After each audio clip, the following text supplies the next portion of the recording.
Saudaraku sekalian yang kekasih, banyak kejadian-kejadian yang berlangsung dalam kehidupan manusia hari-hari ini yang memiliki pengaruh luas atau pengaruh secara global. Seperti perang yang sekarang terjadi di Eropa, ya, Ukraina dan Rusia, ketegangan antara RRC dan Taiwan, inflasi bulan Juni ini di Amerika sampai pada 9,1,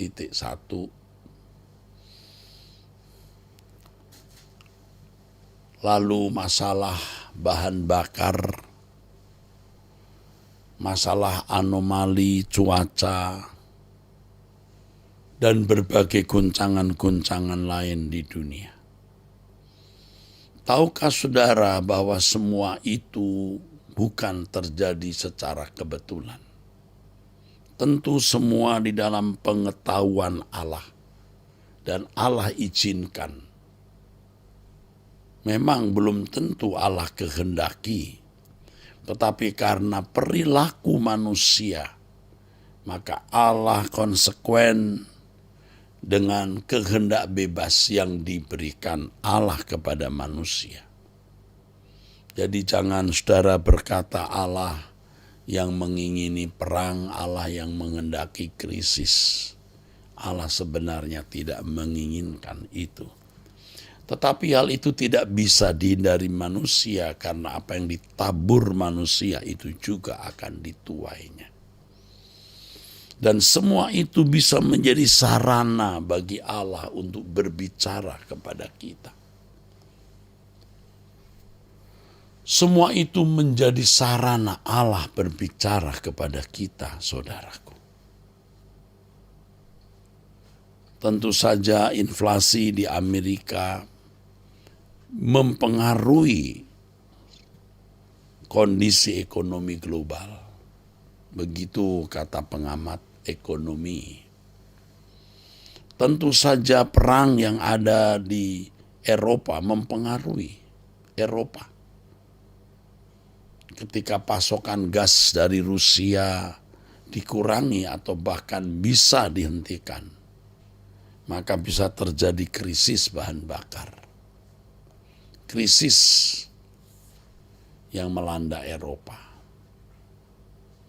Saudaraku sekalian, ayo kita melihat dengan mata terbuka apa yang Allah sedang kerjakan di dalam kehidupan ini. Mari kita buka telinga kita lebar-lebar apa yang Tuhan sedang berbicara kepada dunia. Semua kejadian itu merupakan sarana Allah berbicara kepada kita.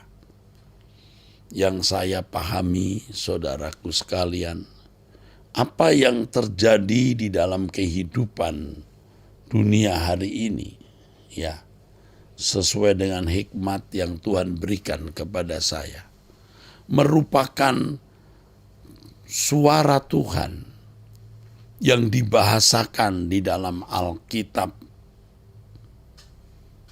di Matius 25 ayat yang ke-6. Mempelai datang, song-songlah dia. Sesuai dengan firman Tuhan, dunia akan dibawa kepada keadaan yang makin hari akan makin sulit.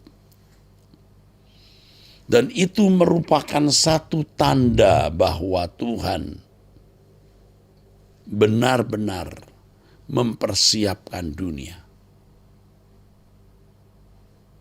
untuk menyongsong Dia. Di sini kita menemukan, saudaraku sekalian, orang jahat akan bertambah jahat. Dunia akan dibawa kepada puncak kejahatan, sehingga memenuhi kuota kejahatan untuk dihukum Tuhan. Seperti Tuhan mengeraskan Firaun itu bukan sengaja Allah membuat dia untuk dihukum. Tetapi memang Firaun pada dasarnya jahat. Peristiwa-peristiwa yang Allah izinkan terjadi dalam hidup Firaun supaya Firaun makin jahat. Mestinya dia bisa makin baik. Tapi Firaun memilih jahat, saudaraku. Dia merasa bisa mempermainkan Musa. Dia merasa bisa mempermainkan Allahnya Musa. Ya. Dalam beberapa kejadian, saudaraku, Firaun dan ahli-ahli sihirnya bisa meniru apa yang dilakukan Musa. Lalu Firaun bisa menipu Musa dengan berjanji akan melepaskan bangsa Israel untuk keluar Mesir. Tetapi janji itu terus diingkari. Dan Firaun merasa dirinya bisa menipu Musa dan Allahnya. Tetapi hal itu membuat hati Firaun menjadi keras. Jadi jangan saudara berpikir Allah sengaja membuat hati Firaun keras. Ya, Tuhan bukan seperti orang sakit jiwa yang membuat orang hatinya keras, yang lain tidak. Memang Firaun hatinya sudah jahat dan Tuhan sudah berfirman kepada Musa, Firaun tidak akan melepaskan bangsa itu. Tetapi Firaun dibawa kepada keadaan di mana kejahatannya sampai pada kuota dia harus dihukum. Dan seluruh masyarakatnya, khususnya semua tentaranya, yang selama ini tentu mendatangkan penderitaan bagi bangsa Israel, semua ditewaskan di Laut Tiberau. Dunia juga dibawa kepada kejahatan sampai memberi kuota untuk dihancurkan sama sekali. Tentu bersama orang-orang yang makin jahat, makin munafik. Bukan hanya di luar gereja, tentu juga di dalam gereja. Jadi jangan heran kalau ada perilaku-perilaku yang begitu rusak, begitu bengis, begitu kejam, begitu najis. Bukan saja di luar lingkungan gereja, juga di dalam gereja. Ini merupakan satu tanda bahwa Tuhan segera datang. Dunia akan dibuat makin jahat atau keras supaya memenuhi kuota dihukum. Tetapi ada orang-orang yang dikuduskan sesuai firman Tuhan. Yang suci akan makin suci, orang yang dikuduskan makin kudus. Haleluya. Nah, kita mau memilih di kelompok ini, saudaraku. Memang ini berat sekali. Tetapi tidak ada pilihan. Dunia sudah akan berakhir.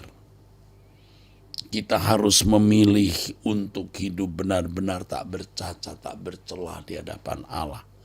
Walaupun proses ini melelahkan, menyakitkan, tapi kita memilih untuk menjadi umat Allah yang dilayakkan masuk ke dalam Yerusalem baru, yang dilayakkan menjadi anggota keluarga kerajaan Allah, royal family, anggota kerajaan, anggota bangsawan surgawi. Saya mengajak semua pecinta suara kebenaran, saudara yang ikut berdoa bersama dengan kami setiap hari jam 5 ini, ayo kita memisahkan diri dari dunia. Ayo kita berani meninggalkan dunia dengan segala kesenangannya. Dan kita menantikan pengadilan Tuhan, di mana tidak ada sesuatu yang tertutup. Semua dibuka, semua ditelanjangi. Waktu itu kita akan melihat siapa orang benar dan siapa orang yang tidak benar. Demikian pesan Tuhan bagi saudara pada pagi ini. Saudara, mari angkat tanganmu, diberkatilah saudaraku. Dalam nama Bapa di surga, dalam nama Tuhan Yesus Kristus, dengan kuat kuasa Roh Kudus.